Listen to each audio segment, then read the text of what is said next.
Bismillahirrahmanirrahim. Assalamualaikum warahmatullahi wabarakatuh.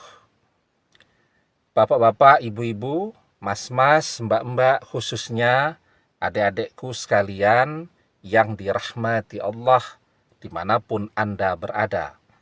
Kembali di Iip Channel bersama saya, Iip Wijayanto. Kali ini kita akan membahas tema 3 ciri-ciri mantan adalah setan dalam wujud manusia. Jadi setan itu ada 2 golongan.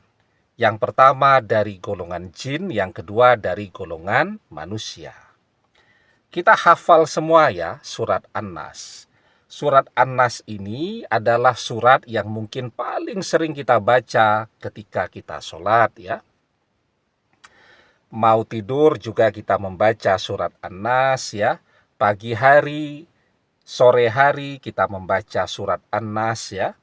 Dan surat-surat yang lain untuk perlindungan diri kita. Jadi kita hafal semua. Qul a'udzu birabbin nas. Katakanlah aku berlindung kepada Tuhannya manusia.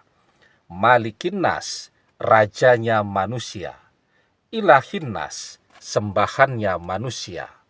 Min syarril waswasil khannas, dari godaan setan yang bersembunyi ya, allazi yuwaswisu fi sudurin nas, yang meniupkan godaan kebencian, kedengkian ke dalam dadanya manusia, minal jinnati wan nas, dari golongan jin dan dari golongan manusia. Jelas ya?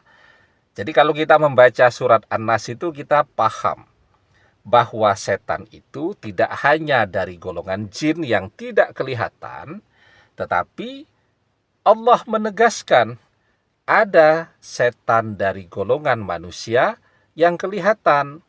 Mereka bisa jadi teman kita, sahabat kita, bahkan orang yang kita cintai seperti mantan. Nah, ada 3 ciri-ciri jika mantan ini adalah setan dalam wujudnya manusia. Yang pertama, mantan adalah orang yang hobi ya berzinah. Jadi selingkuh itu berzinah. Sementara zinah itu adalah dosa besar ya. Dan yang suka melakukan dosa besar siapa? Kan setan. Nah, maka misal nih ya, suami istri bercerai atau sebelum bercerai suaminya selingkuh. Nah, biasanya kan kalau orang sudah menikah, dalam perselingkuhan apa yang dilakukan? Ya berzinah. Nah, zinah itu akan menjadi sebab dosa yang besar, menjauhkan seseorang dari jalan Allah, dan zinah itu akan mendekatkan orang kepada jalannya setan. Itu kenapa zinah disebut sebagai jalan yang buruk. Wala taqrabuz zina innahu kana fahisah wa sa'a sabila. Dan janganlah mendekati zinah, karena sesungguhnya zinah itu adalah perbuatan yang keji dan jalan yang buruk. Ya. Nah, jadi kita tahu persis nih bahwa mantan ini hobinya selingkuh. Ya. Dalam perselingkuhannya ya apalagi yang dia lakukan selain mencari kenikmatan syahwat. Kemudian yang kedua, yang diselingkuhi mantan itu juga adalah orang-orang yang misal sudah punya pasangannya ya, yang menyebabkan misal rumah tangga orang jadi bercerai karena mantan menjadi orang ketiga di dalam pernikahan orang lain, merebut pasangan orang, merebut suami atau merebut istri orang ya. Jadi menceraikan suami istri, menyebabkan perceraian suami istri, itu adalah dosa favoritnya iblis ya. Iblis itu adalah rajanya setan. Nah, Ya, sehingga ketika mantan ini selalu menjadi orang ketiga, merusak rumah tangga orang lain, nah maka dia menyenangkan hatinya iblis, rajanya setan. Ya, sehingga orang-orang yang menjadi penyebab rusaknya rumah tangga orang lain itu adalah tanda bahwa dia pengikutnya setan. Jadi berzinah saja itu sudah dosanya luar biasa besarnya. Apalagi kalau sampai berzinah dengan merusak rumah tangga orang lain. Nah, itu ciri yang kedua pada diri mantan. Ya. Dan cirinya yang ketiga, mantan ini juga adalah orang yang borosnya luar biasa. Ya. Jadi misalnya, apa yang membuat mantan tergoda dan tidak pernah merasa puas untuk berselingkuh? Karena dia melihat orang yang dia kejar-kejar itu duitnya banyak, orang kaya. Ya. Jadi kalau dia punya pasangan orang kaya, dia berpikir dia bisa berfoya-foya.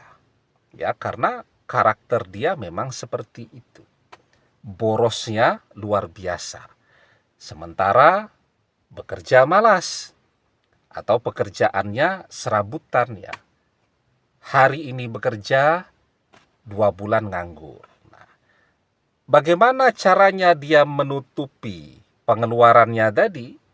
Ya, mengejar gaya hidupnya yang boros dan foya-foya itu, yaitu tadi, ya, ngejar-ngejar berselingkuh dengan orang-orang yang duitnya banyak.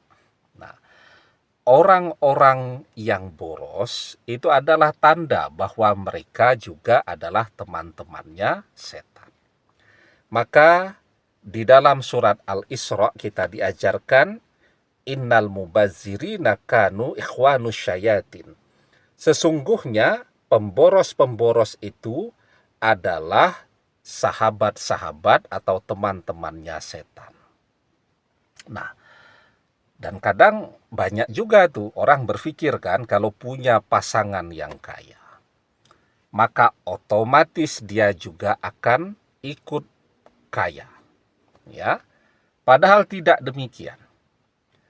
Ada teman saya tuh ketika kuliah dulu, sudah lama ya, sudah 30 tahun. Artinya dia sudah menikah juga cukup lama, anaknya juga sudah besar-besar. Apa yang jadi keluhan dia?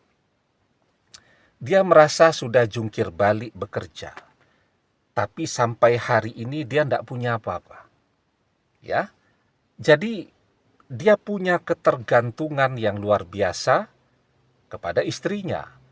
Dulu ketika dia naksir istrinya bukan karena orangnya, tapi melihat istrinya ini anak orang kaya. Ya, di dalam perjalanannya, ya rumahnya bagus, mobilnya banyak, bagus, tapi semuanya punya istrinya. Ya, sementara itu dia bekerja, income-nya banyak, tapi tadi karena punya istri yang anak orang kaya juga kan, tentu gaya hidupnya berbeda dengan kita kan. Jadi kalau anak orang kaya itu misal malas masak kan gitu, makan di luar terus ya, kan boros tuh. Kalau kita masak itu mungkin 100.000 bisa tuh cukup ya untuk beli lauk pauk 2 hari ya. Tapi kalau makan di luar, ya misal satu keluarga tuh bawa anak-anak itu untuk nyari tempat makan yang sekeluarga di bawah 100.000 itu sudah sulit. Bayangkan kalau sekurang-kurangnya setiap hari makan 2 kali ya di luar. Pagi mungkin sarapan bisa lah makan roti dan seterusnya. Tapi begitu siang kan orang butuh makan yang agak berat. Malam juga begitu. Ya, sebulan sekurang-kurangnya untuk makan saja bisa 6-7 juta 1 bulan. Nah, itu yang jadi keluhannya. Kenapa ya? Dia bilang kok bekerja keras ya, income banyak tapi tabungan pun tidak punya. Ya. rumah pun yang dia tempati yang bagus itu ya warisan mertuanya atau masih milik mertuanya.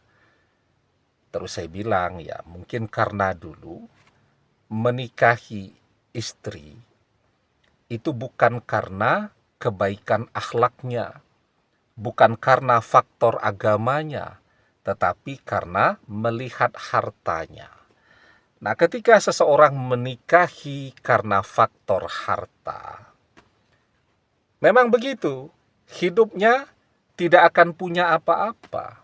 Ya, duit keluar terus, padahal merasa sudah jungkir balik bekerja, tabungan pun untuk hari tua tidak punya.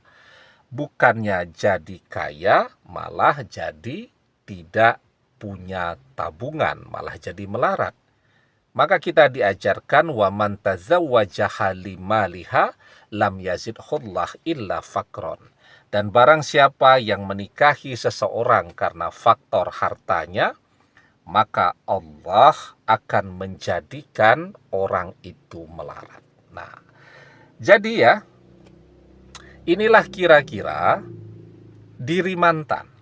Ya, sehingga sesungguhnya kalaupun mantan tidak kembali kepada kita, ya, itu adalah cara Allah menyelamatkan kita dari mudarat bersama mantan yang akan membuat kita jadi stres, frustasi, bangkrut, dan seterusnya.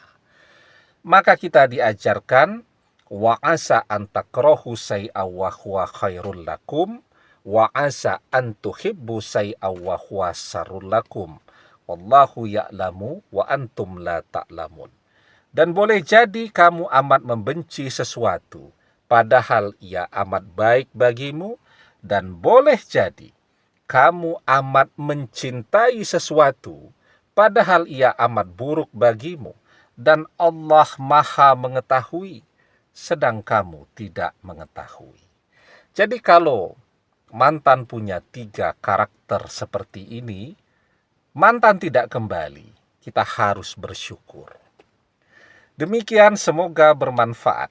Wallahu a'lam bissawab, billahi taufik wal hidayah. Assalamualaikum warahmatullahi wabarakatuh.